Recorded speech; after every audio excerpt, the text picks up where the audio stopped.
मां गंगा सदियों से इटलाती, बल खाती बह ही नहीं रही है, बल्कि पूरी मानव जाति का कल्याण भी कर रही है।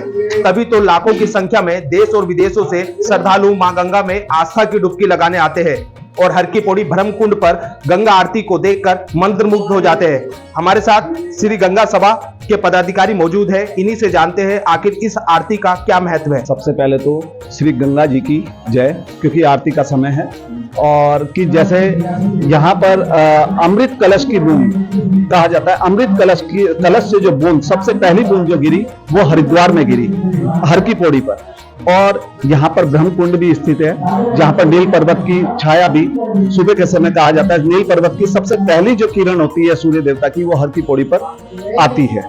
और दूसरा ये है, अनेक देश विदेश से श्रद्धालु यहाँ पर स्नान करने के लिए आते हैं, अनुष्ठान करने के लिए आते हैं, यज्ञोपवीत संस्कार करने के लिए भी आते हैं और अन्य अन्य पर्वों पर स्नान के लिए आते हैं। और यहाँ का महत्व और विशेषताएं कि सन 1916 से, लगभग सन 1916 से श्री हरिद्वार रजिस्टर्ड गंगा सभा यहाँ पर पूजा आरती का आयोजन करती आ रही है। गंगा जी की आरती से पूर्व गंगा जी का पूजन भी किया जाता है।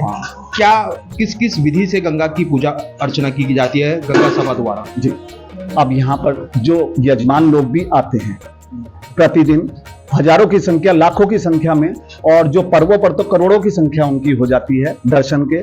और आरती के लिए जो आपने कहा है कि किस किस सामग्री या किस विधि से पूजा की जाती है, उसका ये है कि जैसे एक पूजा के लिए जो सामग्री यूज की जाती है, मतलब गंगा जी की चुनरी है, रोली है, अक्षत है, मिठाई है, पुष्प है, दूबड़ा है, दूध है, दही है, पंचामृत है और भी अन्य अन्य सामग्रियां हैं जिससे गंगा जी का अभिषेक किया जाता है प्रतिदिन और पूजा अर्चना की जाती है। फिर उसके बाद यहाँ पर गंगा जी की आरती होती है। सब यजमान लोग, सब मतलब जो भी तीर्थयात्री हैं, जो भी हैं, वो सब पूजा में शामिल होते हैं। हजारों की संख्या है यहाँ पर।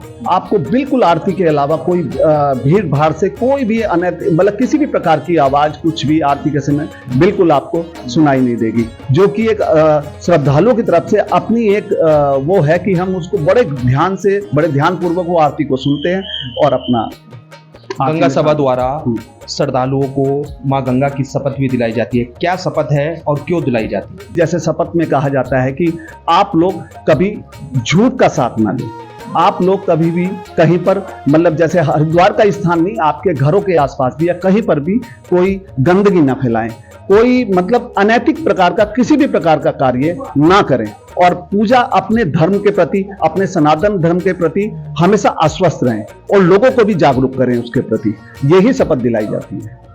बिल्कुल, जिस तरह से गंगा सभा के पदाधिकारी द्वारा बताया गया है, गंगा की दिव्य और भव्य आरती में श्रद्धालुओं को मां गंगा को स्वच्छ और निर्मल रखने की शपथ दिलाई जाती है, जिससे गंगा स्वच्छ हो सके। देश के पहले धार्मिक चैनल तिलक पत्रिका के लिए कैमरामैन हरीश कुमार के साथ मैं आशु शर्मा, हरिद्वार।